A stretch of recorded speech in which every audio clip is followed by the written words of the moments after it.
And then how frustrating it has been the last wicket partnership from India. And did you expect this kind of fight back from the lower order from the Indian side, considering the fact that top order has been failing regularly? And it might just give some belief to the Indian top order if they can bat so well. We can. Look, I think we expect everything. I think we understand that any batsman on any given day can step up and deliver, and so I don't think we assume that anyone's going to live up to the average. I think you look at those averages and you think there's not much there, but Bumrah's proven that he's been able to put on partnerships. He's been proven that he can attack and he can defend, and I think Akashdeep's better than a number 11. So the team within themselves all understand that every wicket's vitally important. So there was no reason to back off at all. Just start, Josh. How is he? Today after another tough day from another injury. How is he? And kind of, how's he fallen back today? He's just pretty despondent. Obviously, felt it this morning in warm-ups and gave it a good crack. But it's just unfortunate for him to, I suppose, come back and put so much effort in after another injury with the side strain from the last test, and then to pick up a calf injury here, particularly in these circumstances, was really tough on him. First of all, how did that affect, I guess, the day and the way that you managed the day out the field in terms of plans? And two, were you looking at enforcing the follow-on if you'd been able to restrict India?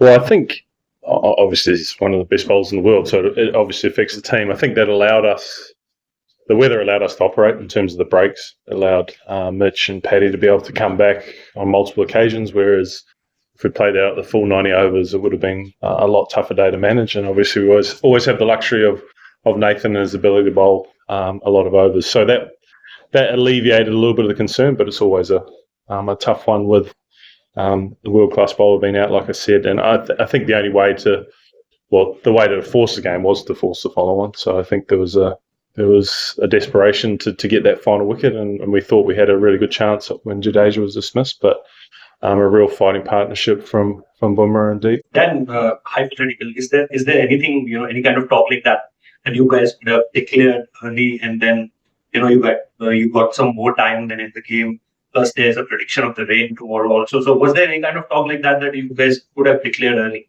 No, I think we always acknowledged that first innings runs were going to be vitally important in this game, and you don't really want to plan for weather because we've seen on these days where it can blow past and you can get on with things and then it can settle in. So I think the conversation was mainly around let's make the most of this first innings, trust the very good bowling unit to be able to deliver on this wicket like they did today. Unfortunately, it's just the amount of time that's been lost from the game has made it difficult. Then what do you make of the start today?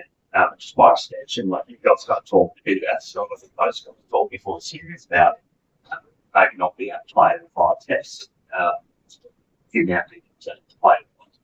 Well, I think they're still at their relative numbers that we'd expect through this amount of test matches. The pretty light workload in Adelaide, and then coming in today, like I said before, because of the breaks, it didn't feel like we pushed them too hard. And it was a tricky situation at the end there where the ball was incredibly soft and getting wet. But to try and push them just that little bit longer to try and get that last wicket, probably that's the only time where we felt they were slightly extended. But so far, it feels like the norm.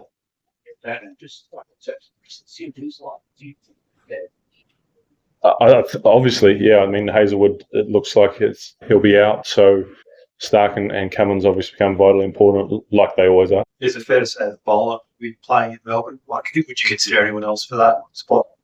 Fortunately, I don't have to worry about that. That's someone else's. But I think Boland speaks for himself. I mean, the way he bowled in Adelaide, the way that he's consistently been the backup seamer, and every single time he's been asked to step up, particularly in Australia, he's been outstanding. So I think that would be the logical thing to conclude. Yeah, let's say they bowled out. They took the last wicket before the follow-on. Considering Hazelwood is not fit, you guys have enforced the follow-on, and you think there's too much of short pitch bowling at that partnership? I think to give us our best chance to win the game, then I think enforcing the follow-on is the logical thing to do. Once again, there's weather around, so we can't predict that. We just wanted to get as many balls as we could in them. Look, I think the way that Stark and Cummins bowled throughout the day was exceptional, and I don't think there's any critique at all around the back end. I think it's just that the ball got incredibly soft and it was hard to actually find your your exact length, but they're always challenging, and they're the main reason that we're in the situation where we had such a great day. Dan, just asking the ball to moves today, were there any concerns around his fitness, or was it just a case of the way the brain plays work with Josh and Pat? And then I guess following on from that, how important are moments going to be in through the last 2 tests of this series, considering you probably what if Scotty Goldman and Pat and Mitch to play the last 2 tests? Yeah, I think he's good to go. There's no issues around his fitness. Like I said, it was just the way that the weather delays came that allowed Paddy and Mitch to keep going, and he'll be an incredibly important part of the next 2 tests, particularly Melbourne. I think that's a wicket that suits him, and to be able to complement whoever comes into that team, I think that's when he's at his best.